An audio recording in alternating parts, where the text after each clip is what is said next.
next two slides are a continuation of this text string, demonstrate several significant things that are relevant to this investigation.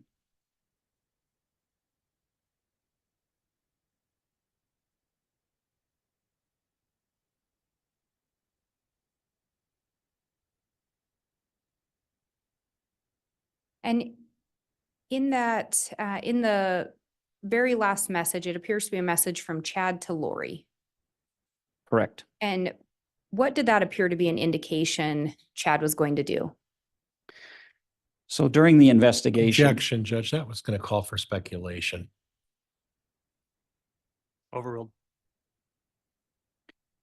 During the investigation, we came to know that Chad Daybell purported to have the ability to assign an individual as being either dark or light, and he would give them a score.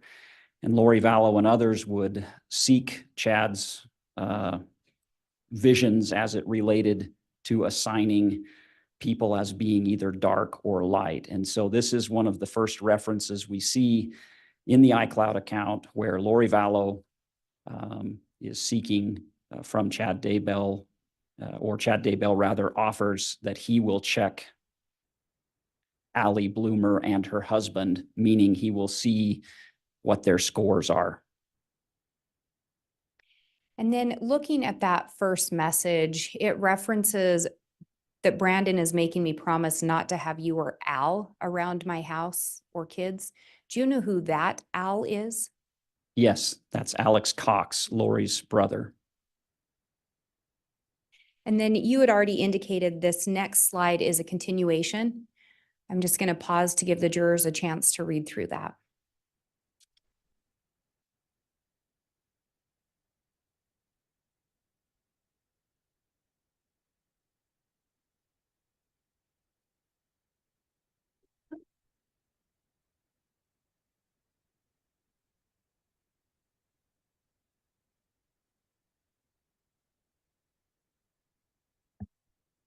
And when you looked at these messages, was there anything on these that stood out to you? Yes, primarily in line 3000, where Chad Daybell responds back approximately 8 minutes later, giving Lori Vallow these scores. He assigns Allie Bloomer as being 4.1 dark, and her cop husband is a 3 dark. And so those are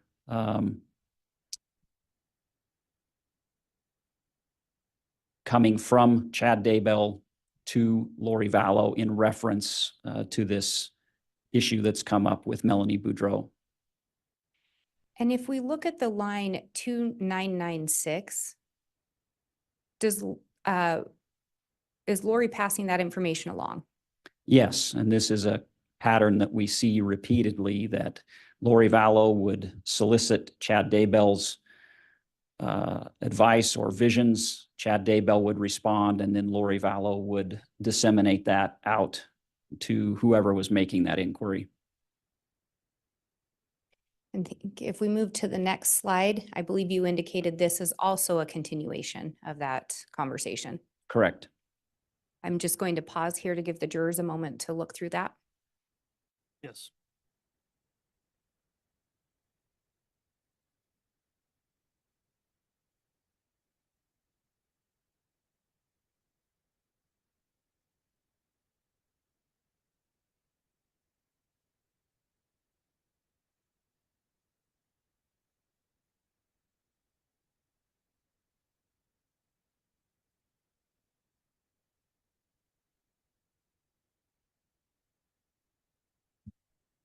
When we look at these messages, if we start with the new one, there's a reference to checking for recording devices.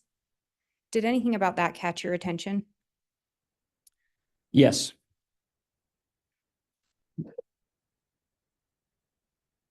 And then did it catch your attention in reference to the following messages? It Or is it did. related? It did. So subsequent to seeking those scores on Allie Bloomer and her husband, Lori Vallow then makes a request to Chad Daybell to clear Melanie Boudreau's house and also check it for recording devices. And so Chad Daybell responds that he'll do that and that he's having to break down some dark entries Brandon created and that he detects 3 listening devices. And that answer is then passed on directly from Lori Vallow to Melanie Boudreau, referencing Chad Daybell as Melanie Boudreau's father, and then verbatim passes on that message. So to me, this establishes once again, Judge, I'm going to object. It's calling for speculation. I'll overrule that. You can answer. it establishes that the individuals within this group look to Chad Daybell as the supposed visionary who will give them these types of information. And in these messages, when the request is made, Chad responds, is that correct? Yes.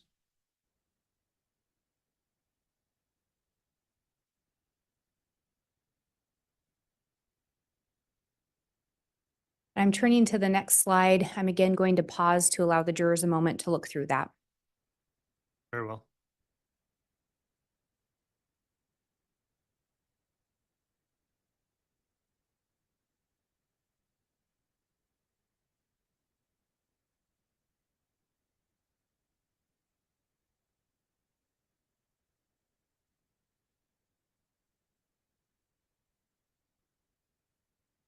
Agent Hart, when we look at the date on this message, can you read the date? I can, July 13th of 2019. Do you know when Charles Vallow was killed? He was killed on July 11th of 2019.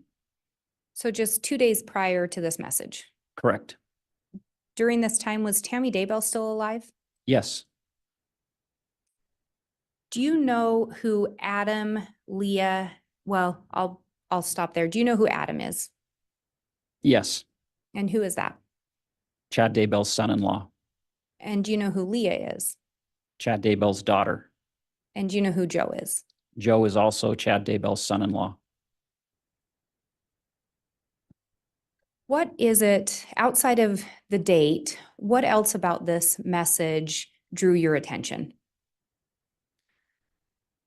There were a couple of things that I think are significant in this message.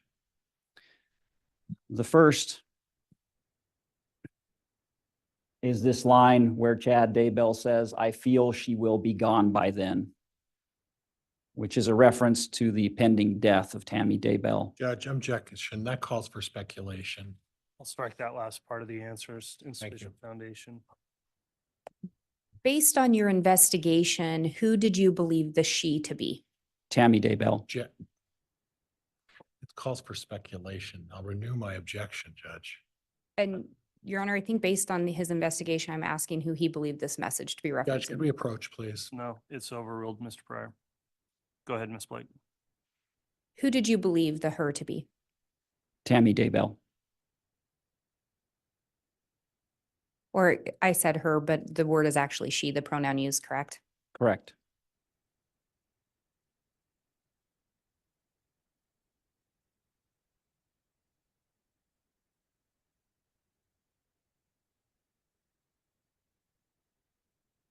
Looking at the second to the last sentence, could you explain if there was anything about that that drew your attention? Yes, it helps tie in the line, "I feel she will be gone by then." So Chad Daybell tells Lori Vallow that the Lord has hinted to him that he might not get to be with Lori Vallow until after this graduation ceremony takes place on July 23rd, and asks Lori Vallow to, quote, "Please ask about that."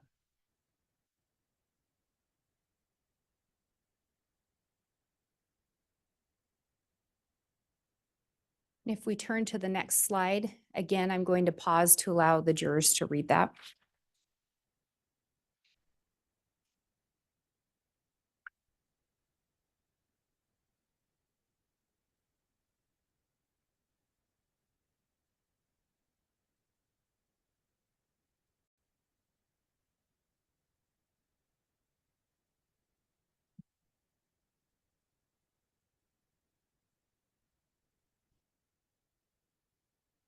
Agent Hart, looking at the date on this one, how many days ago had Charles been killed? 3 days prior. And again, Tammy Daybell's still alive? Yes. Do you know, or did you learn through the investigation who Lily would be referencing? Yes. Lily is another name for Lori Vallow. Was there something about this that caught your attention? There are two things about this communication that caught my attention. Could you tell me what those were? The first is the reference to joining Chad Daybell in the shower. They were physically, Lori Vallow was in Arizona, Chad Daybell was in Idaho at the time of this message. So there are repeated references to Lori Vallow and Chad Daybell having the ability to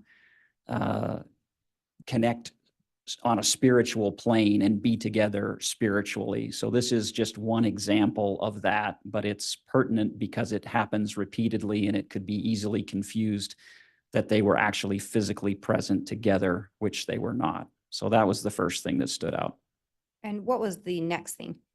The next thing is the last line of Chad Daybell's text to Lori Vallow, where he says he loves her so immensely that the whole universe knows it, and very soon the people on this little blue globe will know it too, which demonstrates that their relationship was clandestine or secret at this point, and that at some future date, the relationship between Chad Daybell and Lori Vallow would be divulged by Chad Daybell.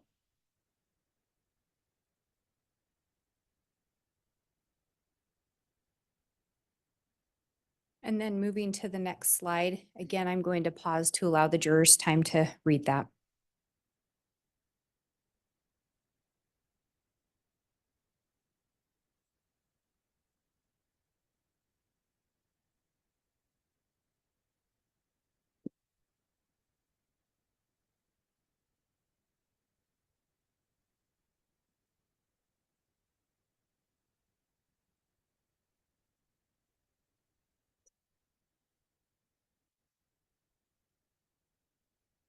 Agent Hart, when we look at these messages, there is the name James and a name Elena referenced. Did you see those in this message? Yes, Were you able to determine through the investigation who James is referencing? yes, James is Chad Daybell.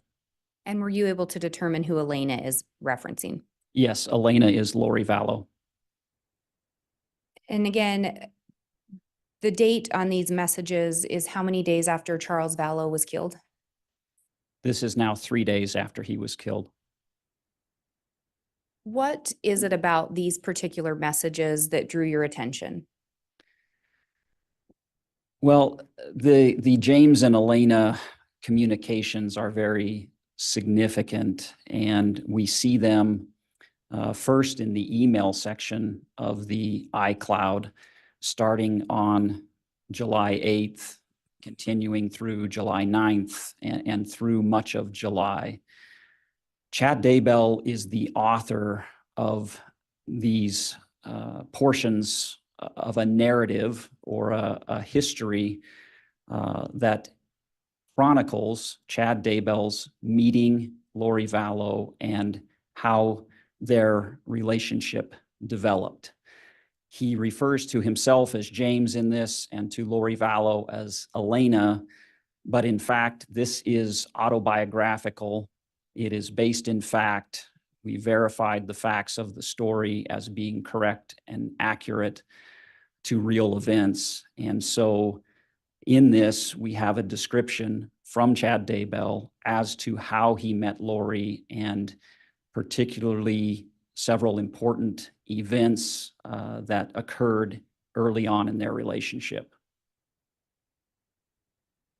And in this first one, there's an indication now on with the story.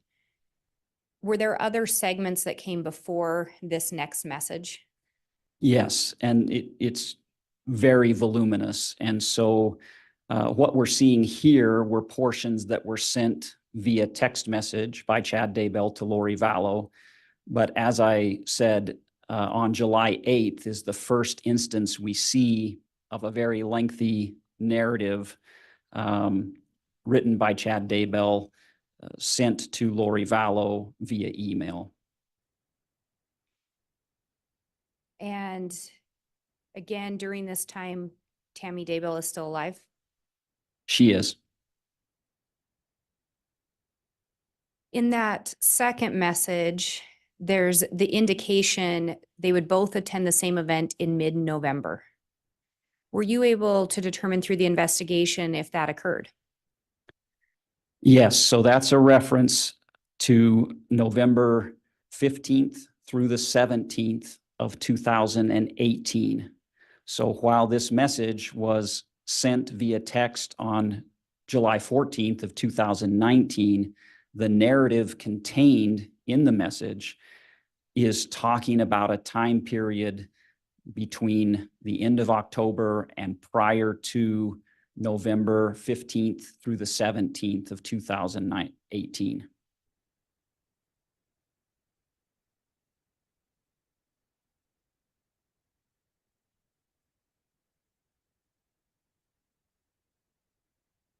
And the last sentence of that text, was there something that stood out there? I think the entire text is pertinent, as well as that last sentence. In the middle, Chad Daybell states in this narrative that he and Lori Vallow had been married before, and references some past time with the Savior when he lived in Jerusalem. And Elena, or Lori, had been his beloved spouse and best friend.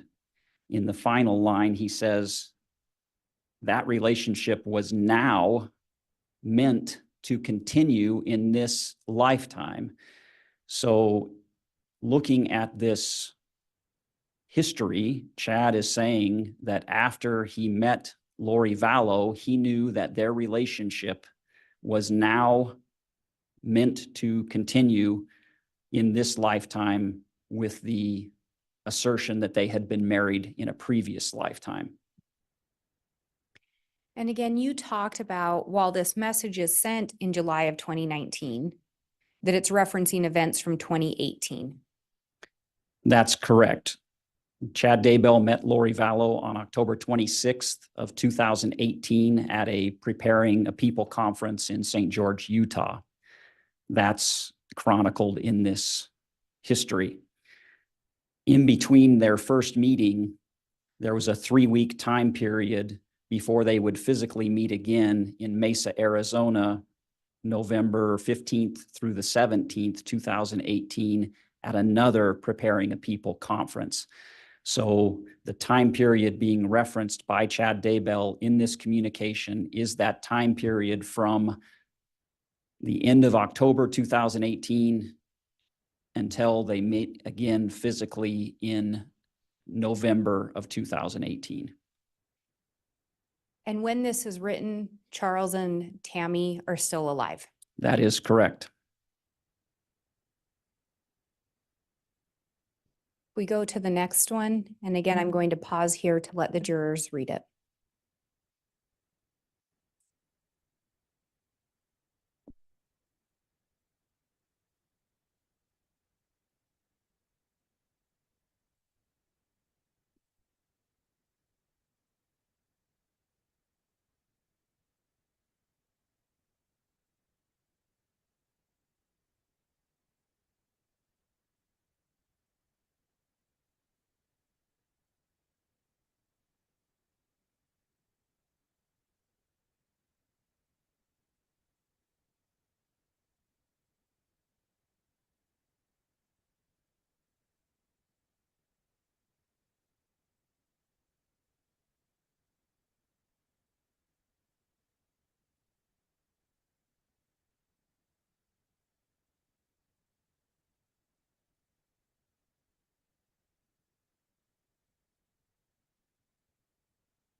And this message again has the date of July 14th of 2019, correct? Yes, it does. And could you talk a little bit about what it is about this message that caught your attention? What caught my attention is that this is the first time Chad Daybell introduces to Lori Vallow the concept that they had lived as human beings at another time in the past, that they had been married to each other in the past, and that they were meant to be married again in this present time and complete these important missions together. Judge, I'm going to object at this point, and I have voir dire native objection. Well, there's no pending question at this time, so if there was an objection, Mr. Pryor, this wasn't timely. And again, Agent Hart, when we're seeing the James and Elena references and this story being drafted, it is referencing back to events that would have happened previously. Yes, he is referencing events and phone conversations that took place between the end of October 2018 and just prior to November 15th through the 17th of 2018. And again, when we're looking at this, Charles has been killed just 3 days before this message. That's correct. And in 2018, when this story's referencing back to 2018, Charles and Tammy were still alive. Yes, Charles and Tammy were still alive. Lori Vallow was married to Charles Vallow, and Chad Daybell was married to Tammy Daybell during this time period that he's describing. Judge, I'm going to object on response, or I'll actually, Judge, I'll withdraw at this point. All right. Go ahead, Ms. Blake. There's also a reference in there, the line starting with, "He was ecstatic." Could you read that sentence in there? He was ecstatic that she was receiving confirmation of these things as well. Did that indicate anything to you? Yes, in the first sentence, Chad writes that he tried to delicately describe their connection with one another and was in fact delighted when Lori Vallow believed him. And so this is Chad Daybell introducing these concepts of he and Lori having been married in a previous life. And then later on, we see that she appeared to be getting confirmation of what Chad was telling her. Correct.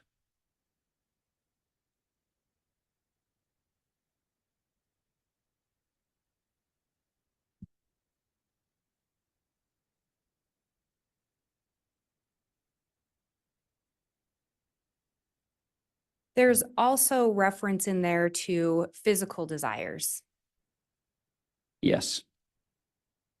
With the talk of physical desires, making love, was there anything about those that caught your attention? Well, it demonstrated the attraction of Chad Daybell to Lori Vallow instantly upon their meeting in October of 2018.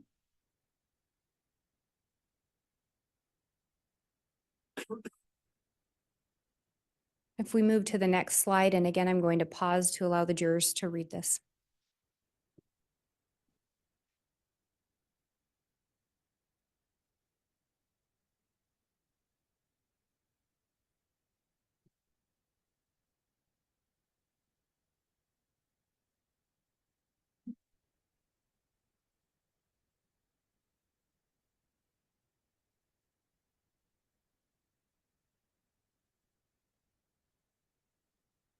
When we look at these messages, they are also dated July 14th of 2019. Is that correct? Yes.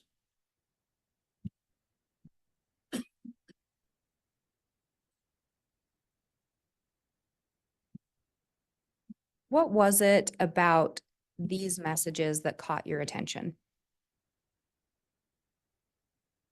This is a communication by Chad Daybell to Lori Vallow, seeking an opportunity to be with her in person and using a camp out and a potential speaking assignment as a ruse to be able to leave Rexburg and go and be with Lori Vallow. And there's a reference there in the first message, whether she is still here or not. Based on your investigation, did you determine who that she would have been referencing? Tammy Daybell.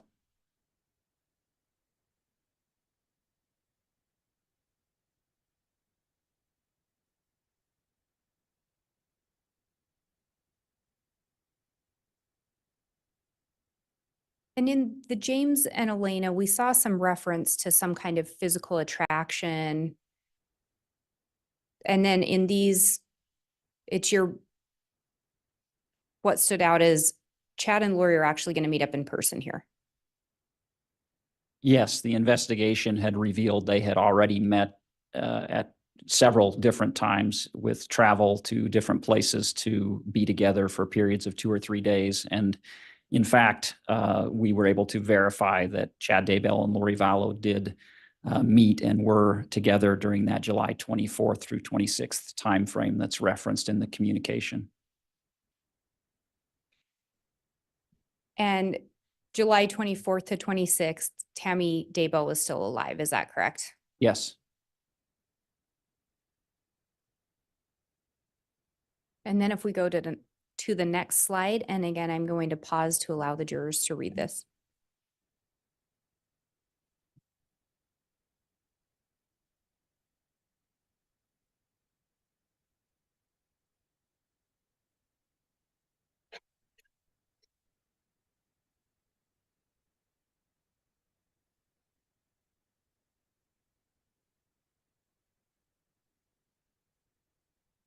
And again, these are a continuation of text messages from July 14th of 2019.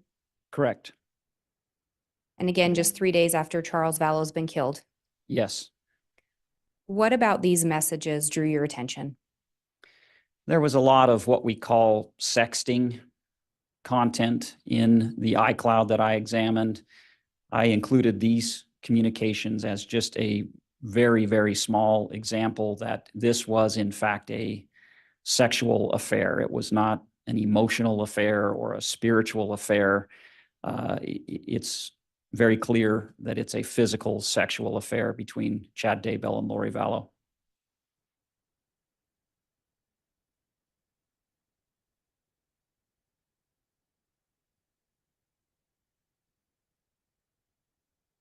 And moving to the next slide, again, I'm going to pause to allow the jurors to read this.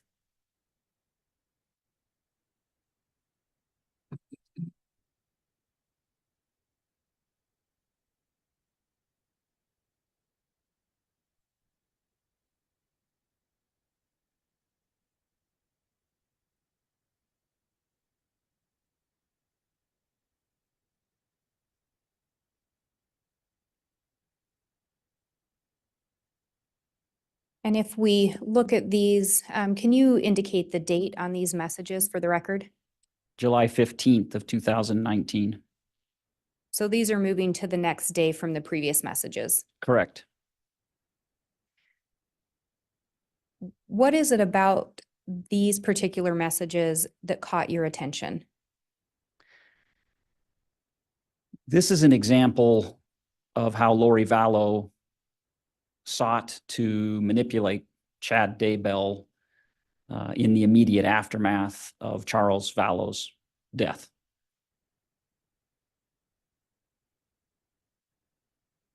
And in that text from Chad to Lori, could you read the last line?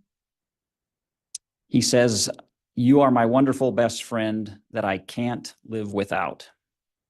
And again, during this time, Tammy Daybell is still alive. Correct.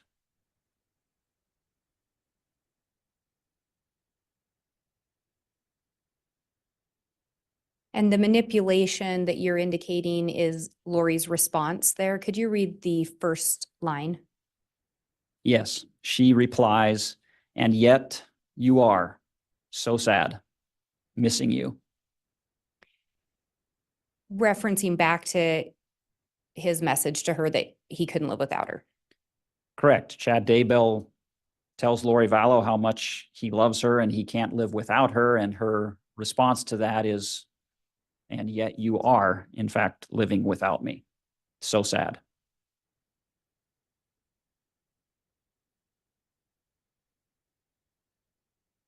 And moving to the next slide, again, I will pause to allow the jurors to read.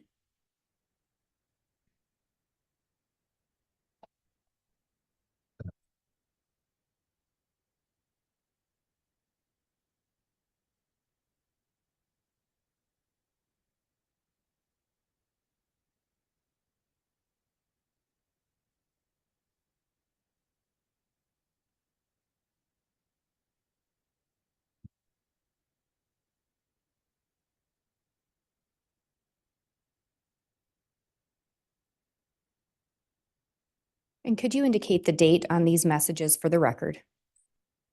July 18th of 2019. What about these messages stood out to you?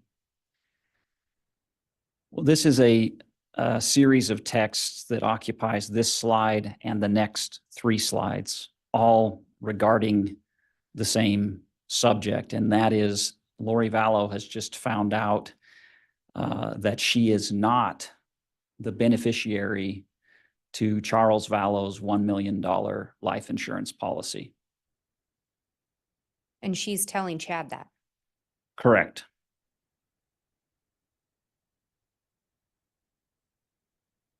Going to the next slide, I'm going to pause to allow the jurors to read.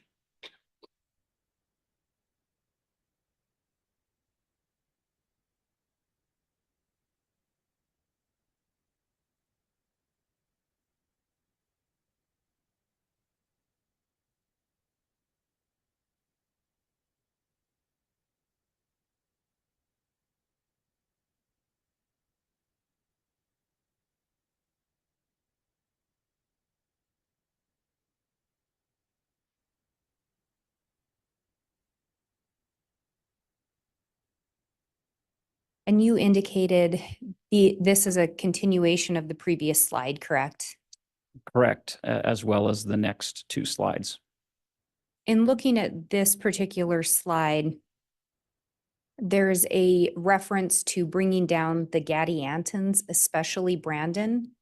Yes, Through the investigation, did you determine who that Brandon would be that is being referenced? that is Brandon Boudreau, Melanie Boudreau's soon-to-be ex-husband. Through your investigation, did you learn anything in relation to Brandon and an investigation involving him?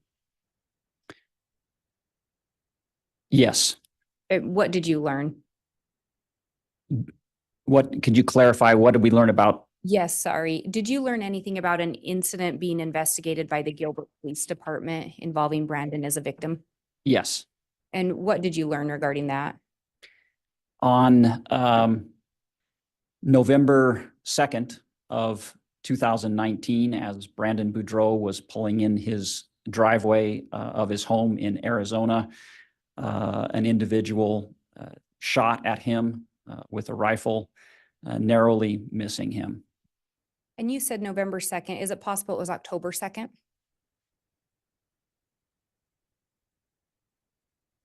I'm sorry, you are correct. It is October 2nd. Excuse me. And that was October 2nd of 2019. Correct. Do you know, did the reference bringing down the Gaddy Antons mean anything, or did you learn what that was referencing?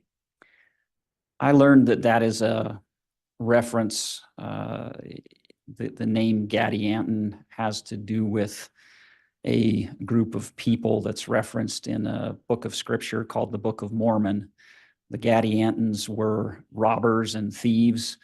And so the word Gaddy Anton is indicative of someone who is a thief or a robber or a bad individual.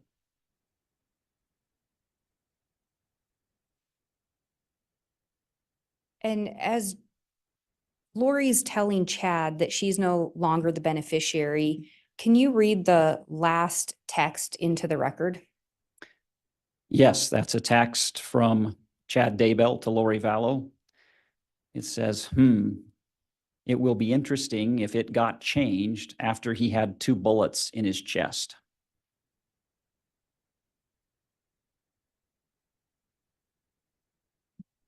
And going to the next slide, I'm going to pause to allow the jurors to read.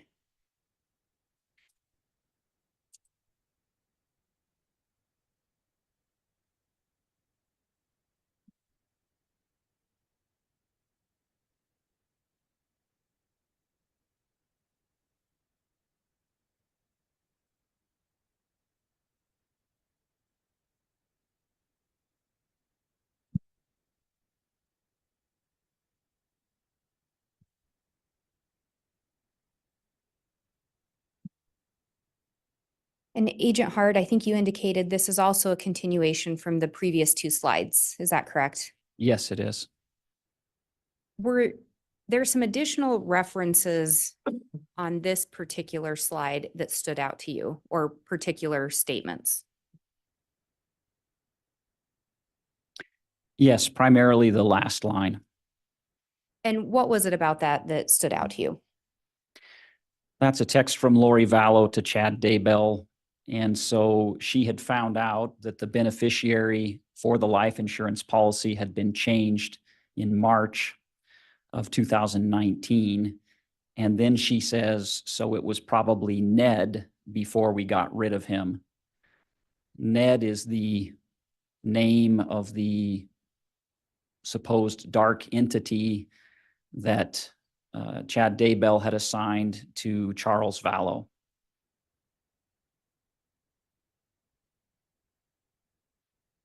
And then there's a reference there before we got rid of him, correct? Correct.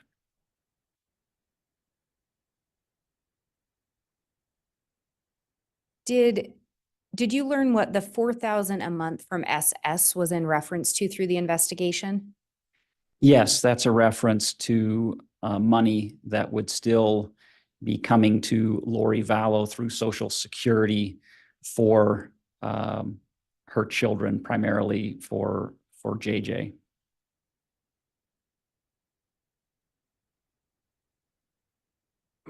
And then if we move to the next slide, again, I'm going to pause to allow the jurors to read.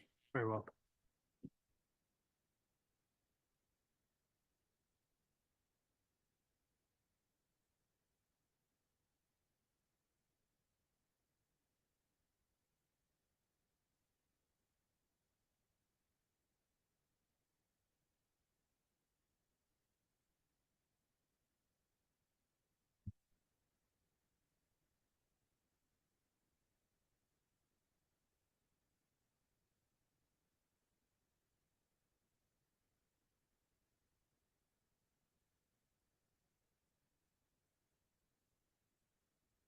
And when we look at this slide, can you read the date on these messages into the record?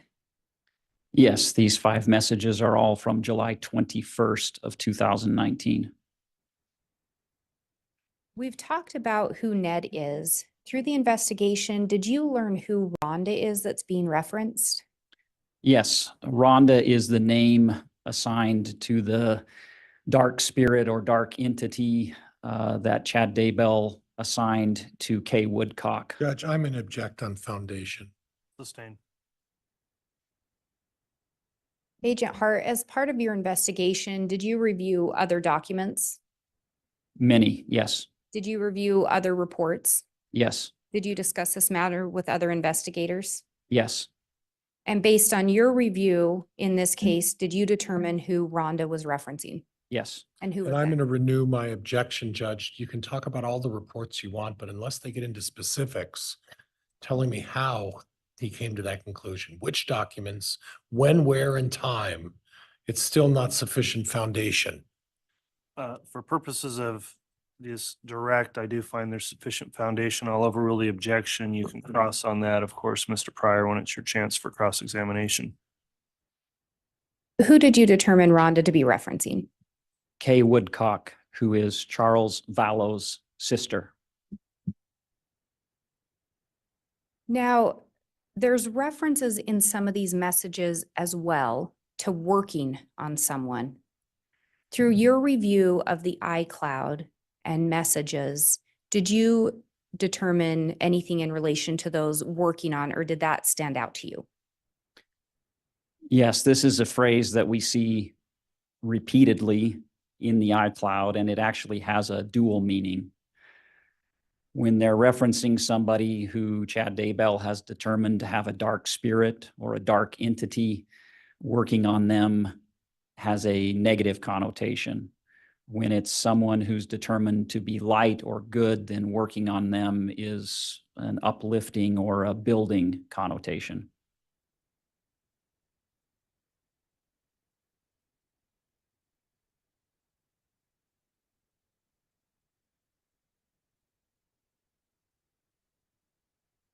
Agent Hart, as we've reviewed some of these messages that were around or shortly after Charles' death,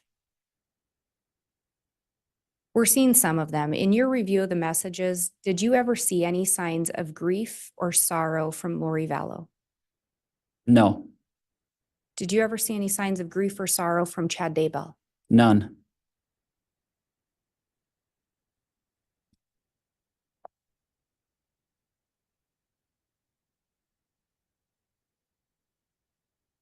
If we go to the next slide, again, I'm going to pause to allow the jurors to read.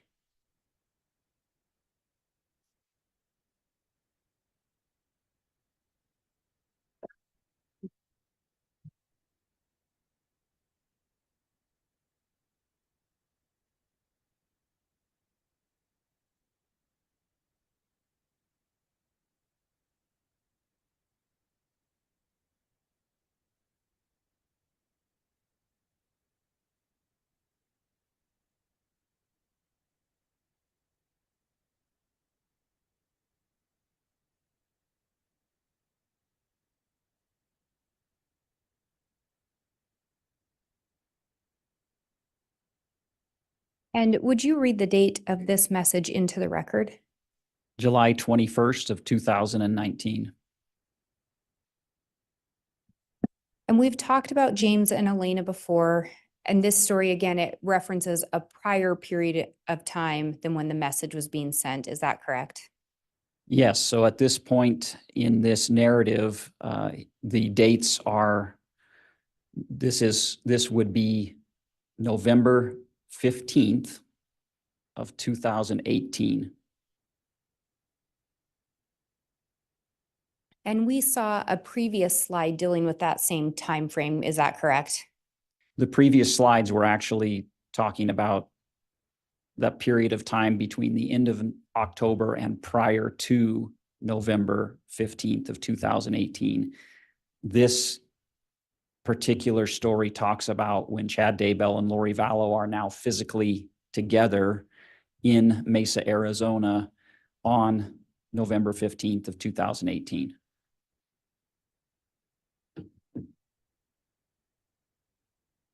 And through the investigation, did you learn if Chad Daybell was in fact in Arizona in November of 2018?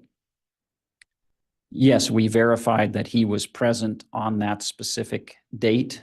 We verified that he spoke at a Preparing a People conference there during those dates of the 15th through the 17th of November 2018, and verified that he was physically present at other locations as well.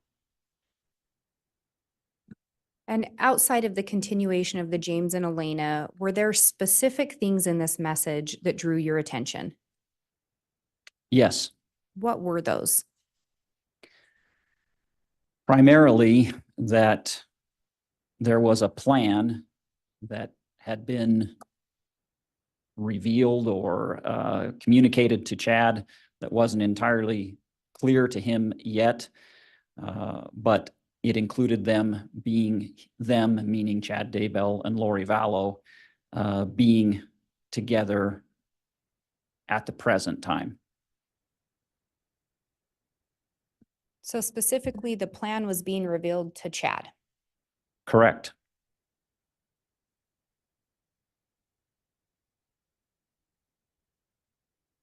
And there's a reference of Chad and Lori having a mission together. Yes.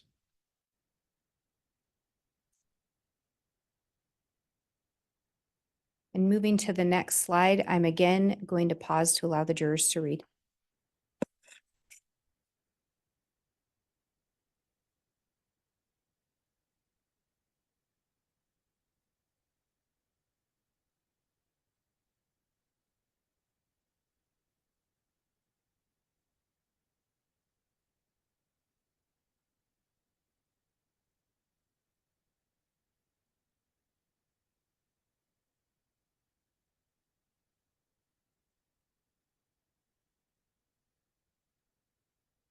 And Agent Hart, these messages were also sent on July 21st of 2019. Is that correct?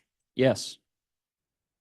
In looking at these particular messages, was there anything that stood out to you? Yes, they're very insightful in that Chad, in his own words, is explaining the feelings he had for Lori Vallow within 3 weeks of meeting her, that they had progressed through this relationship. They had finally found their best friend that they could trust and confide in. And again, the period of time this message is referencing, both Lori and Chad were married to other people. Correct. And Lori Vallow responded to this message. Can you read her response? She loves it.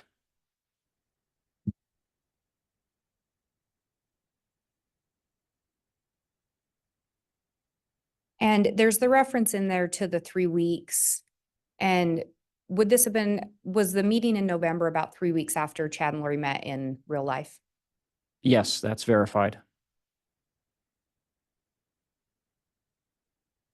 Moving to the next message, again, I'm going to pause to allow the jurors to read.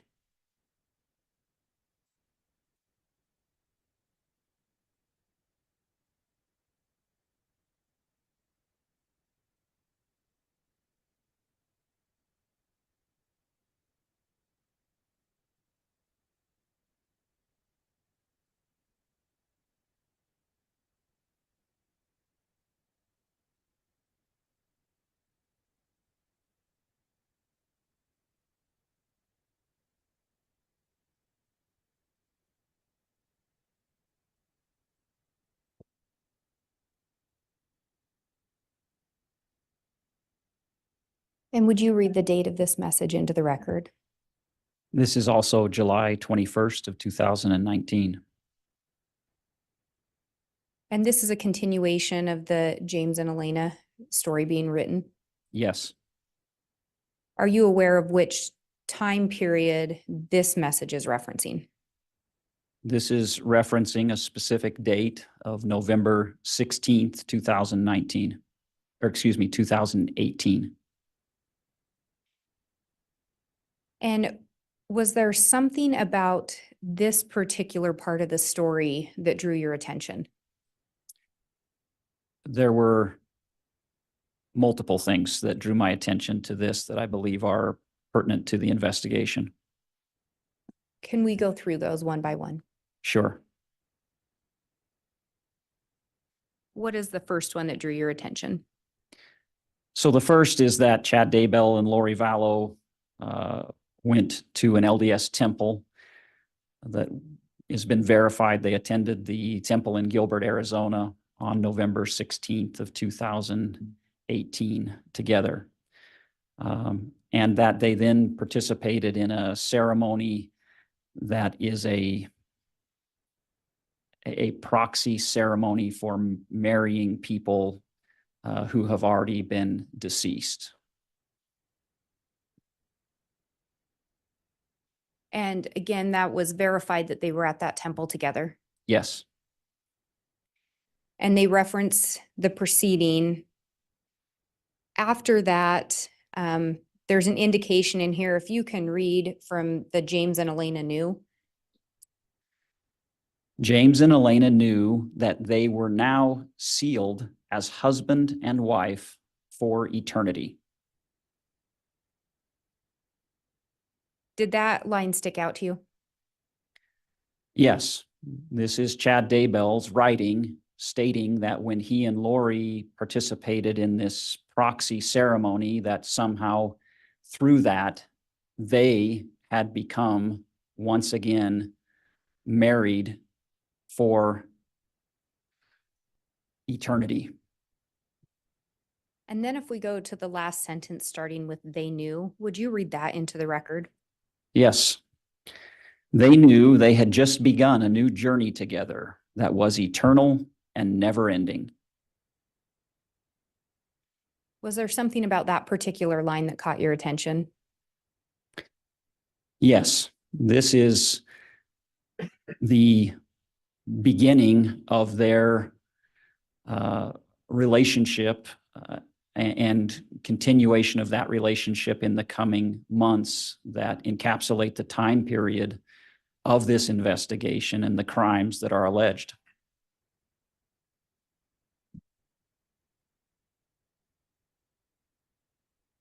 And if we go to the next slide, again, I'm going to pause to allow the jurors to read.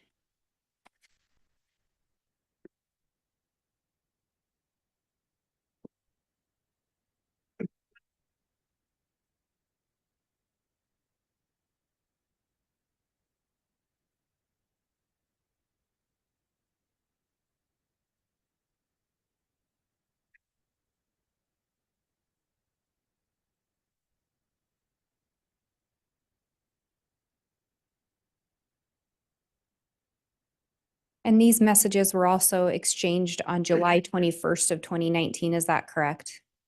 Yes, that's right. And in looking at these messages, were there things that caught your attention?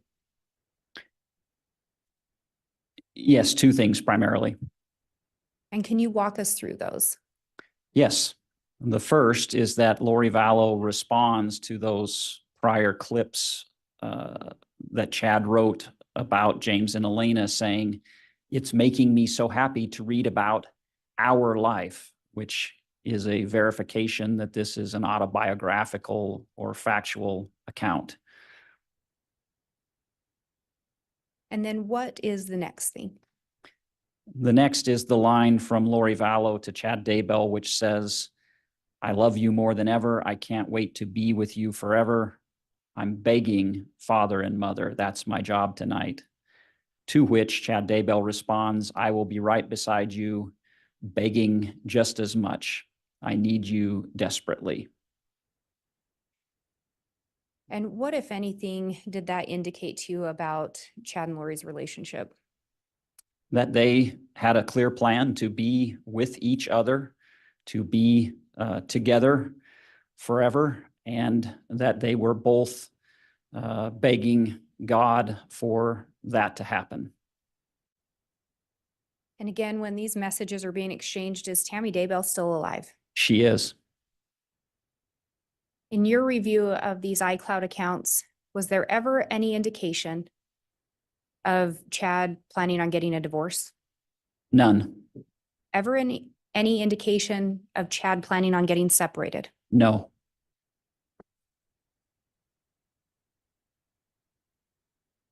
Moving to the next slide, and again, I'm going to pause to allow the jurors to read.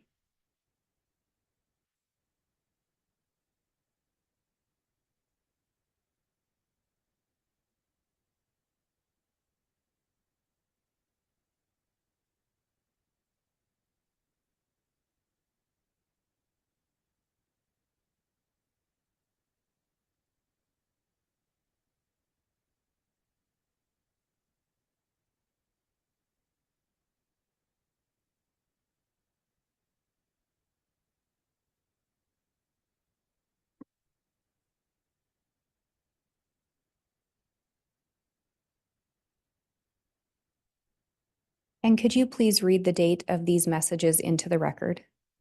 July 22nd of 2019.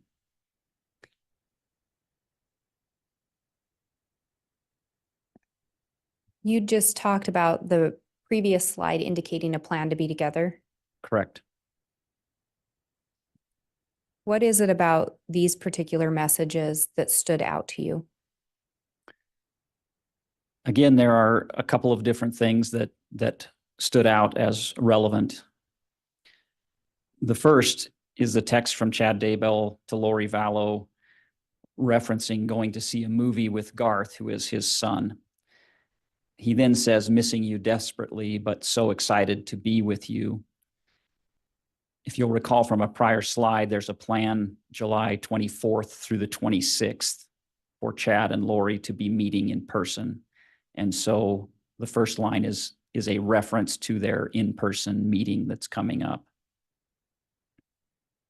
And then looking at Lori's response, is there something in there that drew your attention? Very much. She said, I love you. You will enjoy the scenery. Looks like Kauai a lot. And then responds with another text saying, hopefully we will be there someday soon together. So there's a reference to Kauai. Yes. Do you know where Kauai is located? Yes, it's in Hawaii, the Hawaiian Islands. What's Chad's response to that? Chad's response is significant. He says, that is the plan, exclamation point, and my greatest desire.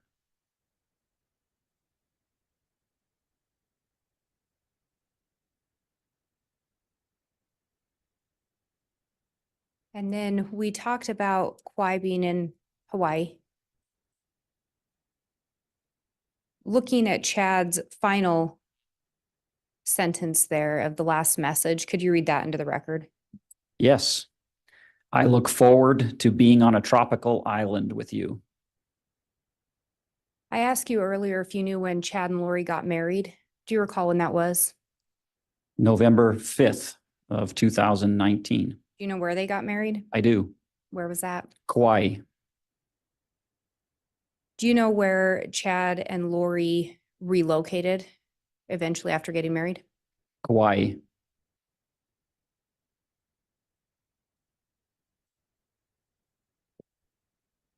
During the time those messages are being exchanged, was JJ Vallow still alive? He was. Was Tylee Ryan still alive? She was. Was Tammy Daybell still alive? Yes, she was. Moving to the next slide. Again, I'm going to pause to allow the jurors to read.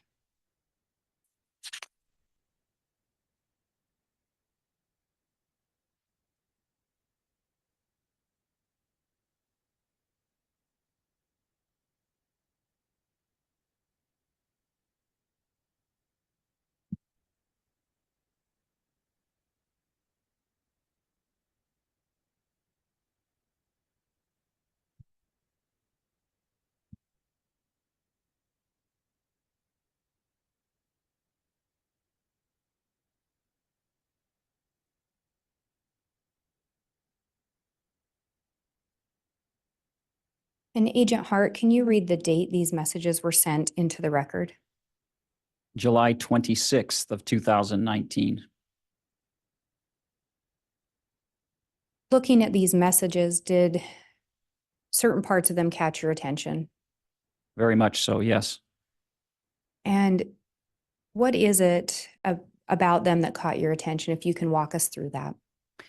Well, the time frame is important. So these messages were sent as Chad Daybell was returning home from having spent 2 or 3 days from the 24th through the 26th with Lori Vallow. So he references that he's just gotten home back to his home in Rexburg and that he had a splendid time with her. And then he follows up with a narrative or sentiment that he believes or feels that he's a grown-up version of Harry Potter who has to live with the Dudleys in a little space under the stairs. And then every few weeks he gets to escape and have amazing adventures with his goddess lover. The part that to me is most significant is the final sentiment where he says, then I have to return to my place under the stairs, feeling trapped. But I sense permanent freedom is coming, exclamation point.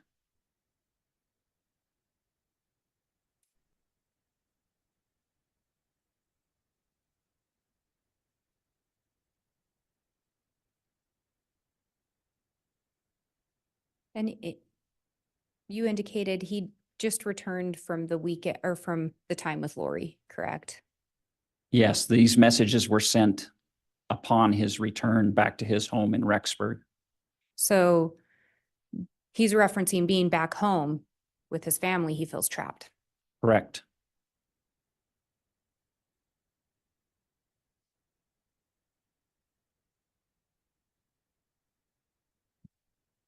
Looking at the next slide, and again, I'm going to pause to allow the jurors to read.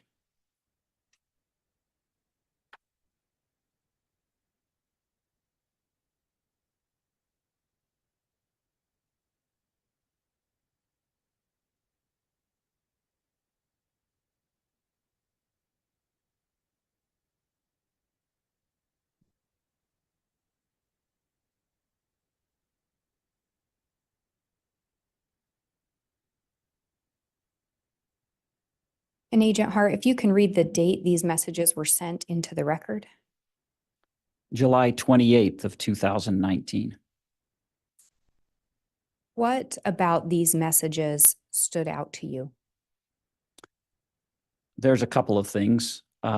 This is in reference, just for context, to a trip that Lori Vallow was planning to take with Melanie Boudreau and Alex Cox to Southern California.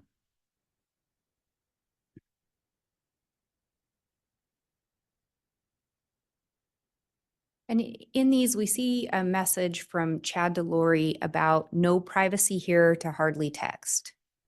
Do you happen to know where Chad would have been located at that time? Judge, objection, foundation. Sustain.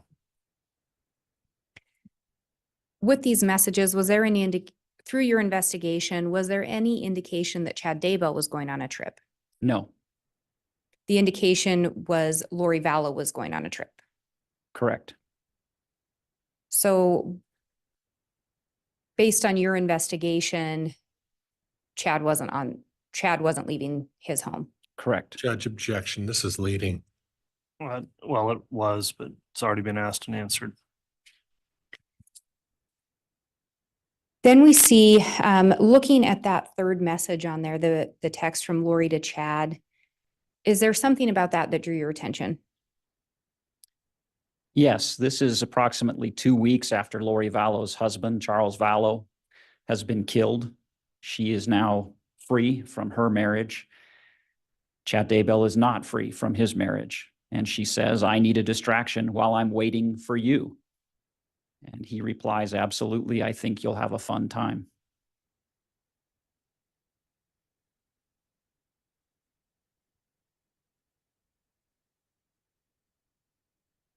And turning to the next slide, I'm going to pause to allow the jurors to look at these.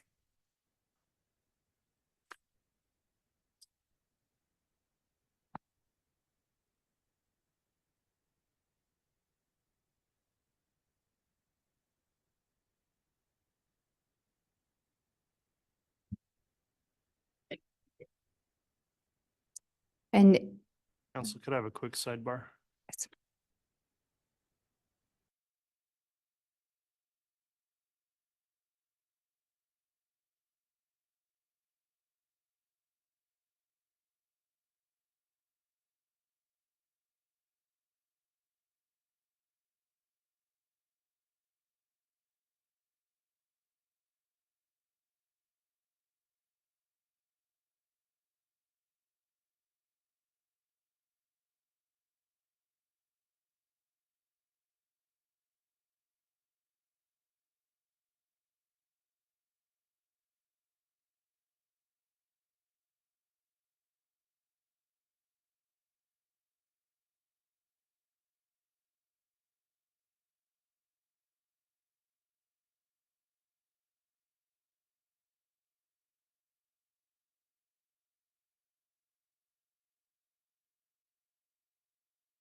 All right, thank you, counsel. That last exhibit, I'll ask if the state would redact certain information off of that. And I'll permit time to do that. In addition, the court had previously discussed with counsel our scheduling for today, given that it's Friday and we've been through a long week. I'm going to suggest we break for the day. We have advised the jurors previously we might be stopping early today. Ms. Blake, is this a good time for us to break until Monday? Yes, Your Honor. Okay, thank you. Any objections from the defense? No objection, Judge. Thank you. All right, that will conclude evidence for this week. Ladies and gentlemen of the jury, at this time, I do want to again admonish you, especially over this long weekend. Please do not discuss the evidence you've heard here with anyone else, including amongst yourselves. You can only do that after deliberations begin. Please don't follow the case or investigate the case in any way so that you can remain objective and decide this case only on the facts and evidence you've seen here in court. With that admonishment then, thank you so much for your attentiveness this week. We will commence again 8:30 Monday with additional evidence in the state's case in chief. With that in mind, then we'll go ahead and conclude for the week. All right, please.